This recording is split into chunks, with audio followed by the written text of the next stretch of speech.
8 तोले जेवर ले गई है। इसकी पैसे मेरे भाइयों की सैलरी आई थी, फर्स्ट यकम तारीख थी, उस दिन सैलरी आई थी। उनके वालिद से सैलरी भी निकाल के चली गई। मेरे वालिद साहब के 2 क्रेडिट कार्ड थे, वो भी लेके चली गई। उसका नाम माया अली है, डेरा इस्माइल खान की रिहायशी है। और उसके घर वाले उसके साथ कैसे जुल्म करते हैं, उसके माँ बाप उसको कैसे मारते होते हैं, उसके भाई उसको कैसे मारते हैं। तो ऐसे ही फिर अंडरस्टैंडिंग होगी, आपस में मोहब्बत होगी। तो उसके बाद उसने इज़हार मोहब्बत किया, मुझे पसंद आने लगी थी, वो हमदर्दी भी होगी उसके साथ। तो इसी तरह 3 साल तक चलता रहा। इस साल फरवरी के महीने के अंदर मेरे 2 बड़े भाइयों की शादी थी 29 जून को, कि मैं बहावलपुर अड्डे पे खड़ी हूँ, मुझे यहाँ से आके ले जाओ। उनके पाँव पड़ गई कि आप लोग मुझे कबूल कर लें। कि मेरे वालिद साहब ने कहा कि तुम्हारे घर वालों को बुला लेते हैं हम लोग, उनके साथ बैठ जाते हैं, रिश्ते की बात कर लेते हैं, प्यार मोहब्बत सब कुछ हो जाए। लेकिन उसने कहा बुलाएंगे, उनका सबसे पहले आके अपनी इज्जत पे उनकी बात आई है, वो आके मुझे सीधा गोली मार देंगे। क्या करवाए थे, अगले दिन हमारी कोर्ट मैरिज होगी, वो लोग ना आप लोगों के सामने मुझे कत्ल कर देंगे, आपको भी कत्ल कर देंगे, मुझे भी कत्ल कर देंगे, लिया कि कशान को भी कत्ल कर देंगे, आप लोगों को भी कोई नुकसान पहुंचाएंगे। क्योंकि वहाँ पर ऐसा ही होता है। वॉक के लिए ना निकल गई सुबह को मेरी छोटी बहन को साथ लेके, ये दोनों जा रही हैं। इसने मेरी बहन को गाड़ी के अंदर धक्का दिया है, दरवाज़ा बंद किया है, गाड़ी में बैठी है और चली गई है। अब 16 दिन तक तो तफ्तीशी जो हमारा है मलिक मोहम्मद अकरम, उसने हमारी एक बात भी नहीं सुनी। मलिक मोहम्मद अकरम ने क्या किया, वालिद साहब को हवालात के अंदर बंद करवा दिया। अस्सलाम वालेकुम, मैं हूं नीला अब्बासी और आप देख रहे हैं मेरा यूट्यूब और फेसबुक पेज। आज की स्टोरी जो मैं आपसे शेयर करने जा रही हूँ ये है पबजी गेम की स्टोरी, जो कि आजकल जनरेशन पागल हुई हुई है। उनके लिए एक बहुत बड़ा लेसन है अगर वो समझे तो तब। पबजी गेम से मोहब्बत तक का सफ़र, मोहब्बत से शादी तक का सफ़र, ये कोई न्यू स्टोरी नहीं है। वो कुछ साल पहले जो सीमा केस हुआ था पबजी गेम से, जो पाकिस्तान से इंडिया गई थी, वो भी स्टोरी, बहुत सी स्टोरीज है ऐसी। बट ये स्टोरी कुछ डिफरेंट है कि कैसे एक लड़का लड़की पबजी गेम से एक मोहब्बत तक का सफ़र करते हैं, मोहब्बत से शादी, शादी से फिर कुछ मंथ के बाद घर का सोना, सारे पैसे वगैरह लेके और साथ अपनी 16 साला नंद को लेके वो फरार हो जाती है। ये सारा एक गैंग होता है। इसलिए मेरा ये वीडियो बनाने का एक मकसद है कि ये वीडियो बहुत ज़्यादा आगे शेयर की जाए ताकि सबको इससे अवेयरनेस हो के तक ये मैसेज पहुँचे कि आगे अगर बहुत सी ज़िंदगी बच सकती हैं, अगर जो है बच्चे जो हैं अगर इससे सबक हासिल करें। पबजी गेम खेलते खेलते कैसे एक लड़के को और लड़की से मोहब्बत हो जाती है। और कुशान नाम का ये लड़का है, बहावलपुर का रहने वाला होता है और इसके 2 भाई और भी होते हैं, 3 भाई होते हैं और एक इनकी सिस्टर होती है छोटी। और ये यूं ही और इसकी जिसके साथ शादी मतलब मोहब्बत का रिश्ता ये तय पाता है पबजी गेम से। माया अली उसका नाम है। दोनों का ये रिलेशनशिप जो चला, मोहब्बत की एक स्टोरी चली, वो पबजी गेम से स्टार्ट हुई। किशान अली जिसके वालिद का नाम खालिद महमूद है और जिस लड़की से इसे प्यार हुआ था माया अली। किशान अली बहावलपुर का रहने वाला और माया अली डेरा इस्माइल खान की रहने वाली है। इनकी 2 से 3 साल ये पबजी गेम खेलता रहा। उसके बाद इसकी एक लड़की से फ्रेंडशिप हुई, बातचीत हुई, बातों बातों में इन्हें प्यार हो गया। फिर इनकी बातें वगैरह चलती रही और इसी दौरान इसकी बड़े भाई की शादी थी, तो मेरे दोनों भाइयों की शादी थी, तो इसने उसके वीडियो कॉल पर सारी शादी वगैरह का बताया।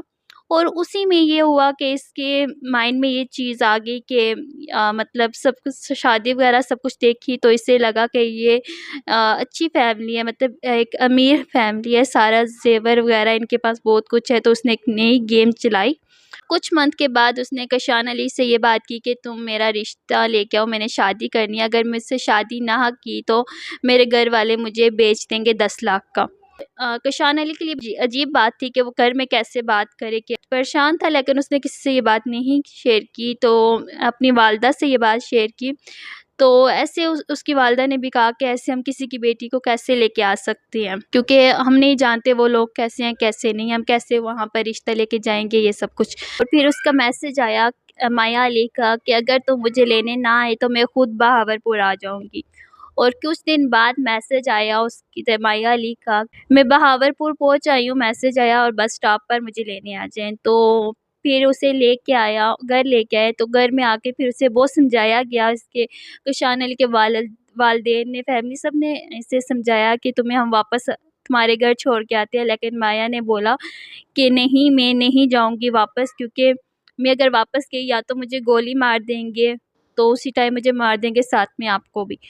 तो ये चीज़ थी। फिर आखिरकार फिर उसे वैसे भी घर में नहीं रख सकते थे, तो किशान के वालिद खालिद महमूद ने कहा कि मैं आप दोनों एक-दूसरे से पसंद करते हैं तो आप दोनों का निकाह करवाएँगे। फिर उनकी कोर्ट मैरिज हुई, उनका वलीमा हुआ, अच्छे से उनकी शादी हुई। उनकी अच्छा सब कुछ चलता रहा, किसी को महसूस भी नहीं होने दिया माया ने कि वो असल मकसद किसके लिए आई थी, वो किस गैंग का हिस्सा थी, ये किसी को फ़ील भी नहीं हुआ। और ऐसे लोग बहुत ही ज़्यादा शातिर दिमाग के होते हैं जिन्हें कुछ कोई इंसान सोच भी नहीं सकता। एक तो किशान की फैमिली और वो खुद भी एक मासूम सा था जो इस पबजी गेम से इसने सब कुछ तक आ गया। उसकी एक इमोशनल स्टोरी सुन कर उस पर भरोसा कर लिया। लेकिन कहते हैं ना, प्यार अंधा होता है। किशान छोटा था, उसके वालिदैन का काम था कि वो उस किशान को समझाते, लेकिन आजकल की जनरेशन किधर सुनती है किसी की बात। उन्हें तो वही ठीक लगता है जो उनके माइंड में आते हैं, लेकिन वो ये चीज़ से बेखबर होते हैं कि उनके वालिदैन जो फ़ैसला कर रहे हैं वो उनके हक़ में बेहतर होता है। क्योंकि वालिदैन जानते हैं उन्होंने पूरी दुनिया के साथ टाइम गुजारा होता है ना, इसलिए हम तो बच्चे होते हैं ना, हमें नहीं पता होता।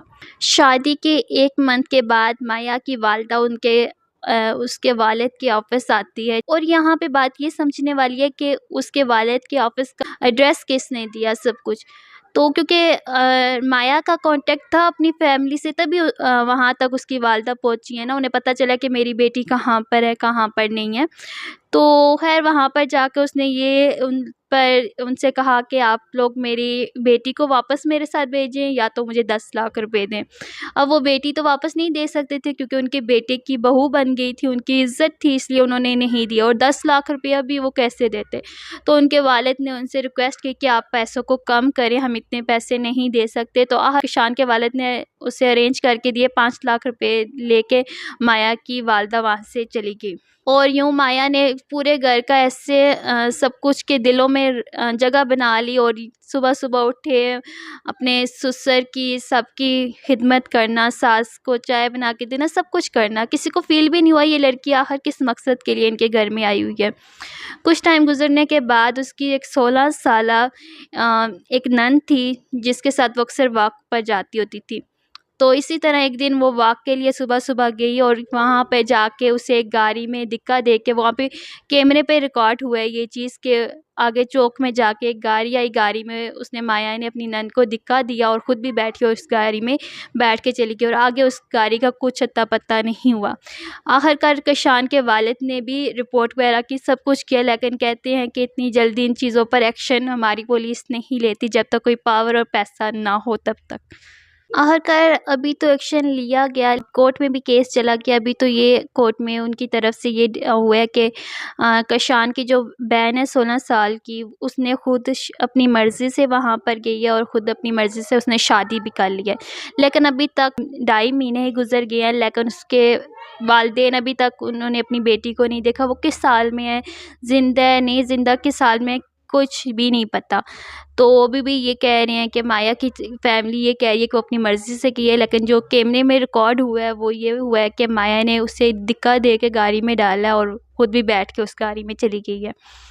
तो अभी ये कहना है कि देखिए, एक पबजी गेम से एक बेटा ने कितनी तबाही कर दी। अब एक वालिद के लिए, वो आगे हार्ट के पेशेंट हैं, उनके लिए बहुत बड़ा एक ट्रॉमा है कि जिससे एक बेटी जो 16 साल की वो नहीं है, एक बेटा जिसकी इस तरह से शादी करवाई, वो उसका घर इस तरह हो गया।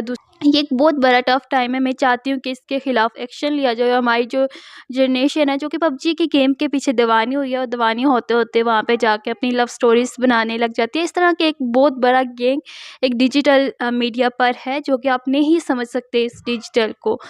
कैसे-कैसे ये लोग होते हैं, अपनी इमोशनल स्टोरी सुना के आपको जो है किस तरह हैक कर लेते हैं। तो आपको आँखें खोलनी चाहिए और सबक लेना चाहिए। लेकिन ये कोई एक पहली स्टोरी नहीं है, बहुत सी स्टोरीज़ है। अब नहीं पता कि उसकी सिस्टर के साथ वो लोग क्या काम कर रहे हैं, क्या नहीं कर रहे, किधर उसे छुपा के रखा हुआ है, किधर नहीं, उसके साथ क्या किया, किसी को कोई पता नहीं है। ये एक बहुत बड़ा एक गैंग होता है जो चलाता है, लेकिन हमारे जैसे मासूम लोग इनके गैंग को नहीं समझ सकते। इस वीडियो को जितना हो सके शेयर करें ताकि ये मैसेज बहुत से लोगों तक पहुँच सके और मे बी कितनी ज़िंदगियाँ और तबाह होने से बच जाए।